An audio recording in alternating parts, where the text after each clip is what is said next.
Bonjour à tous, vous écoutez l'épisode 4 du podcast Les Petits Plus Zen par Séverine Feiss. Bienvenue et bonne écoute. Aujourd'hui, nous allons parler des énoncés positifs. Alors, qu'est-ce qu'un énoncé positif ? Pourquoi j'ai choisi le mot positif et en quoi ça va nous aider dans notre parentalité ? En fait, ça va être un outil très simple pour communiquer de façon plus efficace et plus utile avec tout le monde, en tout lieu et en toutes circonstances. Je vais d'abord préciser que ce critère positif, ce n'est pas du tout un jugement de valeur, mais plus dans la forme grammaticale, dans la formulation affirmative, ce qui va alléger tout le processus de compréhension du cerveau de l'enfant. Ça va faciliter l'accès directement aux neurones pour que la consigne soit plus claire pour lui. Alors on va déjà commencer par un petit exercice avec vous, les adultes. Je vais vous dire, surtout, ne pensez pas à un lac enneigé près de la forêt avec une belle lumière. Est-ce que ça a fonctionné ? Est-ce que vous avez réussi à ne pas y penser ? Et non, bien sûr. Finalement, le cerveau, il entend tous les mots en premier et il construit tout de suite l'image qui va avec les mots qu'il entend sans faire attention à la forme et à la conjugaison du verbe. Donc nos circuits de neurones dans le cerveau, ils ont filé tout de suite dans le sens premier du mot et ils ont priorisé les termes des noms avant d'utiliser la négation « ne pensez pas ». Donc cette négation « ne pensez pas », vous imaginez que déjà pour la compréhension de l'adulte, elle est partielle, donc avec un enfant très jeune, elle est encore plus difficile à comprendre. Pour l'enfant, qui a un cerveau qui va mûrir jusqu'à ses 20 ans, le sens du mot, l'écoute, devient beaucoup plus fragile, surtout s'il est plongé dans une activité qu'il passionne. Quand on lui parle, il va écouter d'une oreille, vite fait, mais il ne va pas forcément faire attention à tous les mots de notre phrase. Alors que nous, on aimerait bien que tous les mots de notre phrase soient compris au sens littéral et, si possible, rapidement. Je pense qu'on est presque d'accord là-dessus. C'est la même chose en classe, bien sûr. Donc si le son négatif et si son attention n'est pas dirigée, n'est pas guidée, la négation va être complètement passée à la trappe. Nous, on va essayer du coup de construire une phrase ou une consigne qui soit simple, qui soit explicite et qui soit facilement compréhensible pour l'enfant. Comme il voit le gros de la phrase, il va falloir déjà trouver le bon verbe et le bon choix des mots pour aller à l'essentiel. Ça va aider de ne pas mettre de négation, de rester complètement factuel sur le résultat qu'on attend de son geste ou de son action ou de son comportement. Donc avec des exemples, bien sûr, ça va vous parler tout de suite.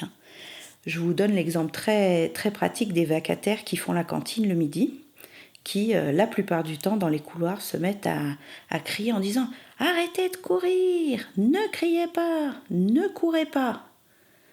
Donc, l'enfant, il a très bien compris le sens premier, mais effectivement, il entend courir, il entend crier avec une personne qui en plus crie. Donc le message est brouillé, le message n'est pas très compréhensible, puisqu'à la fois il y a une négation et à la fois le ton de la voix ne donne pas le résultat. Si vous dites à un enfant « ne cours pas », il a bien compris ce qu'il ne fallait pas faire, mais il n'a pas le résultat de l'action qu'on attend finalement de lui. Donc on retourne cette consigne, on retourne cet énoncé ou cette phrase en essayant d'expliciter le résultat ou l'action qu'on attend réellement de lui. Dans ce cas-là, vous attendez qu'il pose ses pieds pour marcher, ou qu'il marche délicatement, ou qu'il parle doucement, ou qu'il donne ses mots avec douceur et lenteur. Donc suivant l'âge de l'enfant, on va se permettre de lui donner plus ou moins de détails. Si votre enfant a 2 ans, s'en tenir à « pose tes pieds doucement dans l'escalier » sera beaucoup plus efficace que « va doucement sinon tu vas tomber ». Parce qu'en fait, il entend le mot « tomber », il a déjà oublié le début de la phrase qui était « va doucement sinon tu vas tomber ». Est-ce que vous voyez un petit peu où je veux en venir ? Donc soyons précis, soyons très clairs sur notre consigne initiale qui était de donner à imaginer, donc dans l'esprit de l'enfant, quel est le résultat qu'on attend véritablement de lui. Ça me fait penser au petit lapin qui est dans les RER, ou dans les métros, il y a un petit lapin qui dit ne laisse pas tes doigts dans la porte, sinon tu vas te faire pincer très fort. Donc double négation, ne laisse pas tes doigts, et sinon tu vas te faire pincer très fort. Donc pour un enfant qui lirait ça, c'est quand même moins explicite que si on lui dit enlève tes doigts ou mets tes doigts loin de la porte pour que tes doigts restent en bonne santé, ou pour que tes doigts ne soient pas blessés, pour que tes doigts restent en forme. Donc suivant ses habitudes de langage, suivant ce que vous avez l'habitude de lui dire, vous tournerez la phrase en fonction de ses connaissances à lui et de son bagage culturel ou langagier. C'est vraiment quelque chose qu'on comprend facilement, mais qui est très difficile à mettre en place, même après 20 ans d'école. Des fois, je m'entends parler en classe et je me dis « Ah, j'ai encore utilisé une forme négative, ça aurait pu être plus clair. » Donc, c'est pas la peine de se fustiger en se disant « J'aurais pu mieux faire, j'aurais pu mieux faire. » Mais vous voyez un peu l'idée que quand on donne une consigne à nos enfants ou à nos élèves, à tout moment, on peut essayer de clarifier cette consigne et de la tourner en énoncé positif. Donc, vous allez, au fil du temps, essayer de voir quelle consigne fonctionne bien pour votre enfant, quelle consigne fonctionne mieux dans votre classe ou pas. Et à chaque fois que vous vous entendez dire un énoncé ambigu, un énoncé qui serait avec « ne pas », essayez de voir s'il y a un équivalent dans la forme positive, dans la forme affirmative. Cette info « ne pas », elle n'est pas traitée tout de suite par le cerveau en pleine maturation, qui n'est pas encore aboutie. Donc, elle pourrait aboutir à un contresens. Vraiment, le tout petit enfant, quand vous lui dites « ne cours pas » ou « ne crie pas », il entend le mot « courir » et il entend le mot « crier ». Donc, à un moment donné, c'est presque difficile pour lui de ne pas courir ou de ne pas crier, puisqu'il a entendu le mot « courir » et « crier ». Bon, je pense que vous avez bien compris l'idée générale.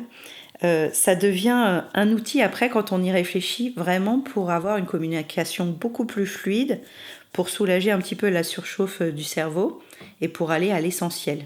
Si vous voulez gagner du temps dans la rue ou quand il y a du monde, plus la consigne sera tournée positivement et explicite, plus l'enfant a des chances de vous comprendre, d'entendre le même message que vous avez voulu lui envoyer et lui donner, et de ne pas faire complètement l'inverse. C'est parfois compliqué entre ce qu'on veut envoyer comme message, la forme qu'on choisit d'envoyer pour ce message et ce que l'enfant reçoit ou veut entendre. On a au moins 14 possibilités de mal se comprendre. C'est un peu pareil dans le couple d'ailleurs. Selon la formulation qu'on utilise, l'autre ne comprend pas toujours ce qu'on voulait explicitement. Donc si je résume un petit peu cette idée de donner plutôt les attentes de l'action plutôt que la manière d'y répondre, ça laisse aussi en quelque sorte le choix à l'enfant de faire à sa façon dans la limite de la sécurité. Je reprends l'exemple de l'escalier. Quand je dis à ma petite « pose ta main sur le mur pour avoir une sécurité », c'est si je disais « ne lâche pas le mur », ce serait beaucoup plus compliqué à comprendre pour un enfant de 2 ans que « pose ta main sur le mur », comme ça tu peux te tenir, le mur est solide, le mur ne bouge pas. Donc on donne des éléments factuels qui permettent ensuite à l'enfant de se repérer sur ses actions, ses conséquences, s'il le fait, qu'est-ce qui se passe, s'il ne le fait pas, qu'est-ce qui se passe, et d'affiner en fait sa démarche scientifique. On en reparlera dans d'autres épisodes bien sûr, mais là aujourd'hui je voulais vraiment essayer de donner quelques exemples précis pour que vous voyez un petit peu où je veux en venir. On peut aussi donner ce petit chapitre sur le mot stop ou le mot non, parce que souvent vous entendez dans des articles, dans des blogs, que le mot stop et le mot non freinent la compréhension de l'enfant. Donc en effet, on peut panacher peut-être les deux idées en disant si j'explique le résultat attendu, il est peut-être plus facile d'accès que de commencer la phrase par non ou par stop. Donc à vous de voir ce qui marche le mieux avec votre enfant. Et dans l'idée d'utiliser ça plutôt dans les moments faciles, pas dans les moments de danger ou dans les moments de risque, mais de l'utiliser de plus en plus en essayant de combiner les phrases que vous disiez avant avec les nouvelles reformulations. Ça mettra un petit peu de temps. Je vous dis, moi-même, en tant que professionnelle, j'ai encore du mal à l'exercer tous les jours dans toutes les situations parce que des fois, on pense à une autre chose en même temps et on reprend des habitudes d'avant, de mettre des « ne cours pas »,« ne fais pas ça » ou d'oublier de ne pas utiliser cette négation. Et je repensais à ça l'autre fois quand je surlignais des notes de formation.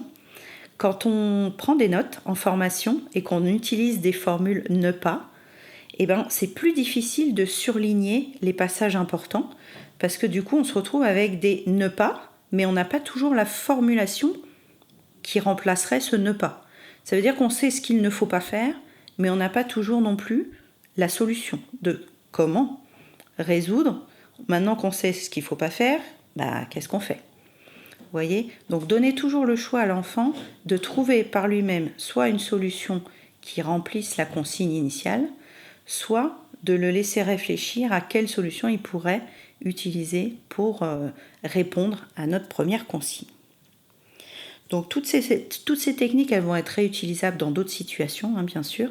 Je vais m'arrêter là pour aujourd'hui et je vous invite à noter de temps en temps les formulations qui marchent bien pour vous, pour pouvoir les échanger entre amis, entre collègues, et au fur et à mesure, celles qui vous posent plus problème, de les noter et puis de laisser le cerveau tranquillement réfléchir à cette solution, comment tourner la consigne autrement pour que mon enfant puisse comprendre de mieux en mieux ce que j'attends réellement de lui. Voilà, je vous remercie pour votre écoute. C'était l'épisode 4. Je vous invite à le noter sur votre plateforme d'écoute, par exemple sur Apple Podcast, de lui mettre une bonne note, de le partager et puis de me rejoindre sur le site si vous voulez plus d'informations. Il y a un autotest qui est en ligne sur la parentalité, donc je vous invite à aller dans l'onglet si ça vous intéresse, toutes ces questions de parentalité. Et je vous dis à très vite. À bientôt, au revoir.